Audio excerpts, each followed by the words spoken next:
Good morning. It's just shortly after 10 o'clock, so we'd like to get started. I know that many of you have other commitments today. My name is Roy Maughan.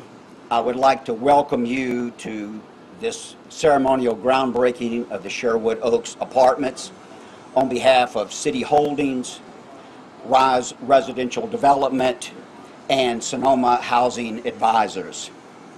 I would like to recognize first that we have with us today, from whom we will shortly hear, our Mayor-President Sharon Weston Broome, Councilman Cleve Dunn from District 6, Bradley R. Swayze, who is the Interim Executive Director for Louisiana Housing Corporation, and Donna Collins Lewis, who previously represented District 6 and was a good friend and supporter of this project for many, many years. I also want to welcome all of the other honored guests and friends who come today. The attendance is more than we anticipated or expected. It's so generous of you to come. This is such an important milestone for us, and we really appreciate you being here and sharing it with you. When you got here, if you looked around, I'm sure that you would agree that this is a project that is long overdue. This complex, which consists of deteriorated buildings, litter, overgrown lawns, debris that's been dumped and discarded, has been a problem for our city for many, many years. We're so grateful that with the help and assistance of governmental leaders and governmental programs and like-minded investors, that we were able to come together and harness public and private resources in a way to really take a problem that we've been trying to address for many, many years and come to a resolution and a way to solve it. This, by way of background, this 13.6 acre tract was originally purchased from the Roman Catholic Church of the Diocese of Baton Rouge by a local businessman named Jack Menzie in 1973. Jack built 298 apartments here that were occupied as residences in what amounted to a small subdivision of people. In 1996, the Metropolitan Council approved the conversion of this property from apartments to condominiums. And when they did, individuals invested here as their homes. And for many years, it was a great, safe, desirable place to live. My wife and I laughed because she grew up on Darrell Drive, just about 2 blocks down the street. I grew up just across Florida Boulevard in the Broadmoor-Sherwood area, so this is an area of the city that we're well acquainted with and that we have a great appreciation for. After the property was converted to condominiums for the next 20 years, it was safe and secure housing. But by 2014, it was falling into disrepair. The condominium association had lost its leadership and families were abandoning their homes. The disrepair led to vacancies.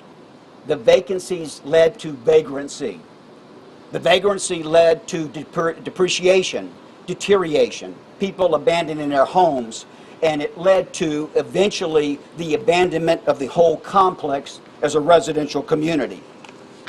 In early 2014, City Holdings was organized and 42 units were purchased from a single owner.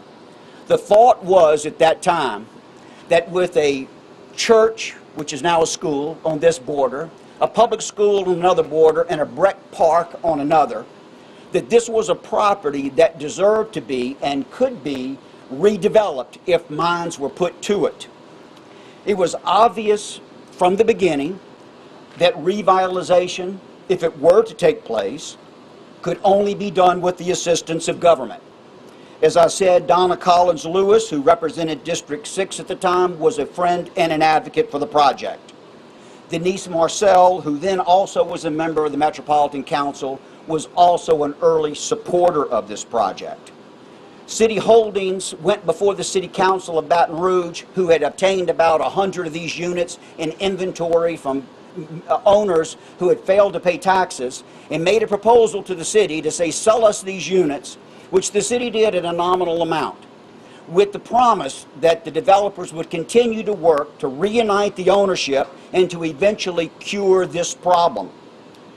In 2018, City Holdings was fortunate to be able to get an award from Louisiana Housing Corporation. The award initially was for $6 million in community block grant funds and another $30 million in bonds. However, by 2018, we had experienced hurricanes, we had experienced record flooding, we had experienced COVID, we had experienced labor shortages, material shortages, and lots of complications that had delayed the project. Because of the delay, the deterioration of the project had become to such a degree that it was no longer feasible to revitalize it. But the concept at that point changed to it had to be torn down and it had to be rebuilt. We were very fortunate after receiving this award to be acquainted or become acquainted with Bill Fisher at Sonoma Housing Advisors and with their affiliated companies, Rise Residential. Rise Residential represents one of this nation's leading affordable housing developers.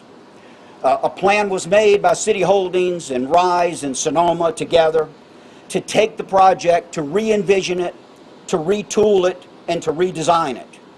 Today, the plan is, of course, with machines such as these behind me, to take the complex and to wipe it to the ground. The concrete, the infrastructure, everything to be gone. And soon it will become, again, affordable housing for 290 families. Over the next 24 months, as construction takes place, about 100 good-paying construction jobs will be available here. Once the project is completed, there will be full-time employment opportunities for folks who work in the service and the administrative sector. A property that was a burden to the city and was a burden to adjacent landowners, today we're here to celebrate not just turning dirt on a new development, but closing a chapter on what has been a very tortured past with regard to this property over the past years. We're very grateful to be a part of a solution here. We know we have tested at times the patience of government, of our governmental leaders. I know there were times when it was questioned about whether it would be possible to track down all the owners and assemble all the ownership, but I can promise it has been an ongoing and continuous effort, and we're so pleased to say that we are finally there. Today, as we turn the dirt at the conclusion of these introductions, as we turn the dirt here, we'll be marking the start of a new development and a new chapter. The litter that's plagued us will be gone, the dumping will be removed, the deteriorated buildings will be gone, and once again we anticipate that we will have safe, affordable, desirable housing for the city of Baton Rouge at this location. This project, as I said, could not have been done without the assistance of many, and it's impossible to call the names of all of those who have spoken to us or have helped. But nevertheless, we've asked a few of them to give remarks today. We would first like to hear from Donna Collins Lewis, who, as I said at the time, was the council person of District 6, where this property is, and was an early supporter of the project. Donna will, I'm sure, give you some perspectives of what it means to her as working on this project for a long time, and what it means for the citizens of this district, which she is still, as you know, closely associated with. Following Donna's remarks, we're going to hear from Donald Case. Donald Case was a member of City Holdings, the original developer of the project. Donald also is here today and will speak on behalf of Rise Residential and Sonoma Housing Advisors. Ms. Collins Lewis, thank you.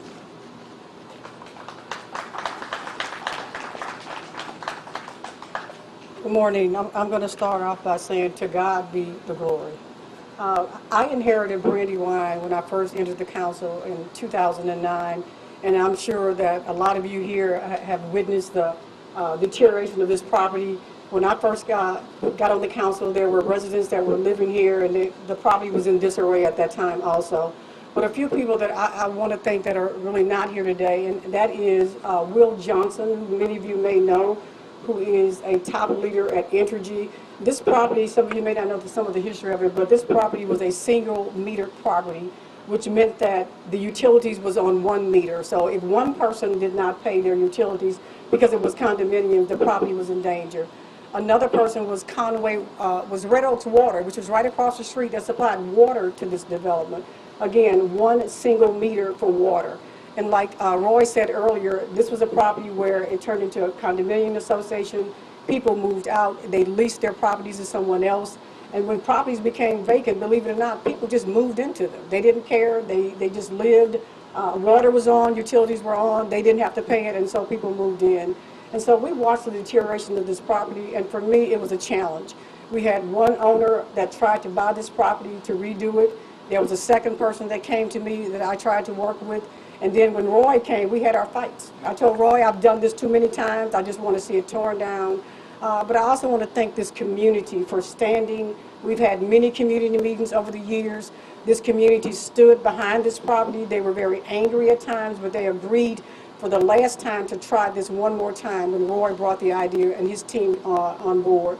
So I am grateful, needless to say today, to see that, first of all, this is going to be demolished. There were times when they would call us to come back here, and I'm going to, actually, guys, my legislative assistant at the time was Pamela Smith. Pam is here with me this morning, so Pam can attest to a whole lot of the nightmares that we faced at Brandywine. You would come back here on the property, there would be raw sewage on the property, there would be water leaks everywhere, there was trash dumped everywhere, no trash service, and there were really people that were still living back here. Lazarus McDaniels was one of the other people that I will mention who was an owner back here. Lazarus has died and gone on to be with the Lord, but he was really passionate about this property and seeing this property revitalized. So he finally sold his units to Roy. Roy worked with him. And so this has been a nightmare in the beginning, but I am grateful again today to see this property at this extent. If Roy would let me, I'd like to get right on that machine right there and be the first person to begin a tear down. But I also want to say thank you to the city. At that time, Mayor Holden was in the office. This property literally owed the city almost $100,000 in sewer impact fees that were not paid. They owed Red Oaks Water Company $10,000 or $20,000. They owed everybody you could think of. This property was in debt to. And so this has been a long journey, but I'm grateful to be standing here today. Sometimes things don't come to pass in your era or your time, but the Bible says one man plant, one man water, and God will give the increase. So I am grateful today because I believe that God is giving the increase. This is going to be an eyesore that is going to be quickly removed from this community, and I'm going to celebrate this until the day Roy comes to say we're ready to do the ribbon cutting. So again, thank you to everybody, Louisiana Housing Corporation, to all of the people that are involved in making this happen. Thank you, thank you, thank you from the bottom of my heart.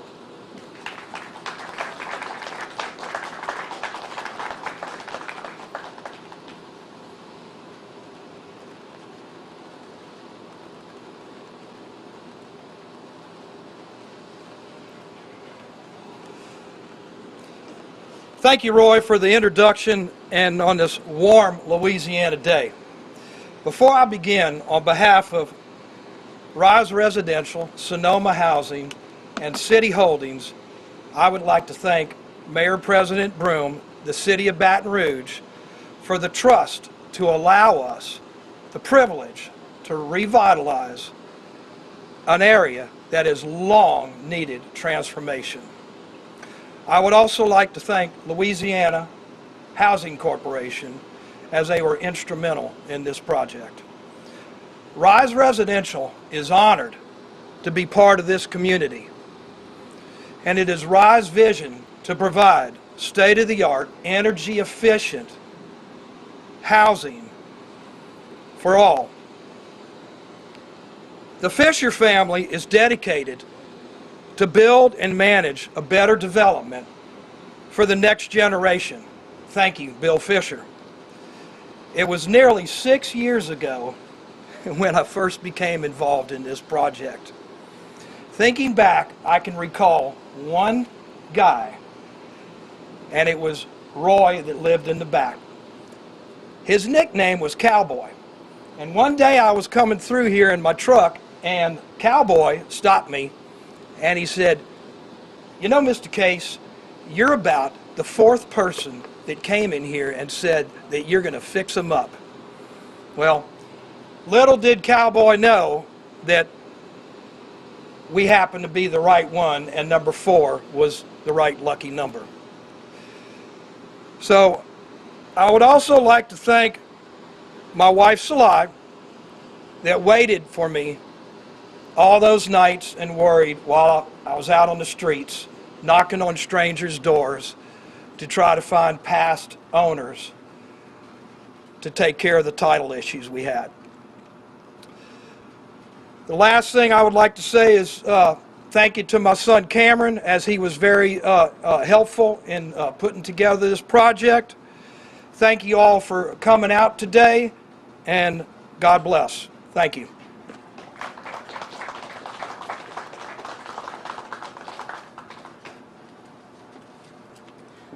Thank you very much, Donna and Donald, for those remarks. And just for the record, the Roy that Donald referred to is not this Roy.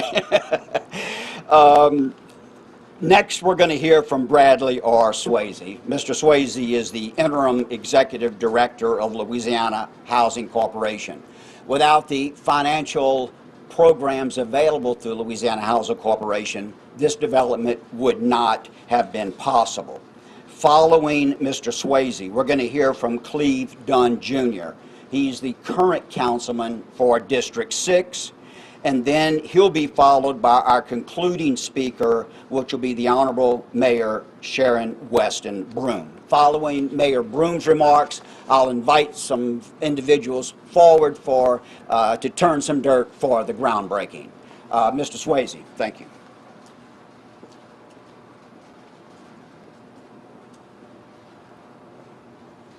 Thank you all, and thank you for having me here today. Won't go into a lot of the details about the project as far as how many units and how much money is being invested. What I really want to talk to you about is the partnerships that we have, and that a development like this would not happen if it wasn't for the private sector, the city, and for someone driving by, meeting a cowboy, and making a determination to do this. What our role is, you heard them talk about the finances and the things that we provide, but we are just a conduit. We're an enabler. This is really your resources as taxpayers, as citizens. The Louisiana Housing Corporation is your corporation. This is your money. All we do is enable developments like this to happen. And we normally don't have an opportunity to rejoice, and when I say that, that's how we live. In our organization, the things that we focus on, it's not often that we get to rejoice. And we have families that are homeless. We have families that don't have day shelters, so during the day they're kicked out and walking the streets with their children. We have families that are on the verge of being evicted because they can't afford rent, because not only is their income so low, but the rents are high. We have homeowners that are living in dilapidated housing. We have a need for affordable housing that outweighs any resource that we could ever have available to us today. And that's the world I wake up and live in every day, because if I don't, things won't happen. And our agency, our corporation, is focused on serving the public. We are your corporation, and things are not good. And I don't mean to be bringing things down, but we've got an opportunity. We've got to recognize that housing is a need, and it is hurting, and people are hurting. What's going to happen here today is a groundbreaking, and it's nice to take a breath, sit back, rejoice for a few minutes, because we got to go back to work. We got to go back to work. As soon as we leave here, we're going back to work, and hopefully we come back. You invite us back. We're able to rejoice one more time in the ribbon cutting and what this means for families, and why your money is important for properties like this is they are able to lower the rents low enough so that families that are of lower income, working hard families, families that need assistance, single parents, single grandparents, can afford to live here in a nice, safe, affordable, decent place that we all know has been an eyesore for many years. And so this would not have happened if it wasn't for the private sector, the city, and for the determination of everyone here today to see it happen. All we are is just an enabler, and we're very thankful that you allow us to be here. Thank you.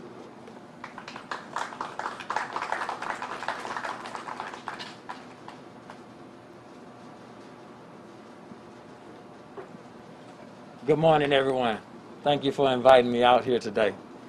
As I drove up, I got out of my car and walked up on this property, I couldn't help but reminisce and think back to the 90s when I was raised and grew up and knew a lot of friends and families who lived in this vibrant Brandywine community at the time. Children playing, middle-aged and elderly folks just sitting out enjoying life. And this was a great community, a desired location for many people to live. I'm very thankful for Roy and his team, the Louisiana Housing Corporation, the city for their investment in revitalizing this property. We have a blight issue in Baton Rouge. This was one of the big eyesores, highly publicized. Oftentimes, we do go in as a city parish to tear those properties down. I think this is more of a desired route, not necessarily tearing them down, either revitalizing or building up again so we don't have vacant land with nothing to do, no direction. So I take my hats off to you guys for the project. I want to take my hats off to my predecessor, Donna Collins Lewis, and her office, all the work that they did just managing the whole situation. The squatters, the blight issues, the trash issues. It was highly publicized. A lot of people calling for a lot of things to be done. She handled it gracefully. So again, I'm happy about this investment in District 6, this investment in North Baton Rouge. There's much more to come to this area, but I'm excited to see so much growth and development coming to this district. Thank you.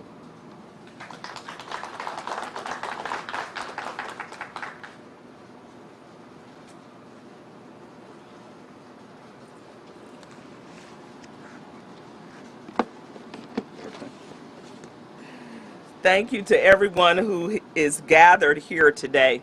It's been said that the best collaborations create something bigger than the sum of what each person can create on their own. And this collaboration today around Sherwood Oaks is proof of what can happen in a big way when collaborations take place. Affordable housing is a critical component of the foundation of our community. It provides accessible homes for our residents, and every single resident in our community should have access to a place where they can spend time with their family, follow their passions, and most importantly, feel safe in times of need. Affordable housing developments help make this attainable for everyone, regardless of their background. And the development of Sherwood Oaks moves us one step closer to this becoming a reality for everyone. This is not only an investment in housing, it is an investment in the city of Baton Rouge. This $45 million project will circulate dollars into our local economy, bring more than 100 construction-related administrative and service jobs to this region, and create the foundation for growth in this corridor, which is already taking place. I know this project will have a major impact on our community and help to shape the course of a more prosperous future for residents. I want to thank the entire team, Roy, Donald, Bradley, our council members, everyone who has had a hand in this project. Thank you for demonstrating your willingness to build a community of peace, prosperity, and progress for everyone. We will not forget what you have done here. And I don't know about you, but we hear a lot about blight in our community. And this is a premier example of blight. But what we're going to do here is transform blight to beauty. Thanks to all of you for your work, and we look forward to continued collaboration.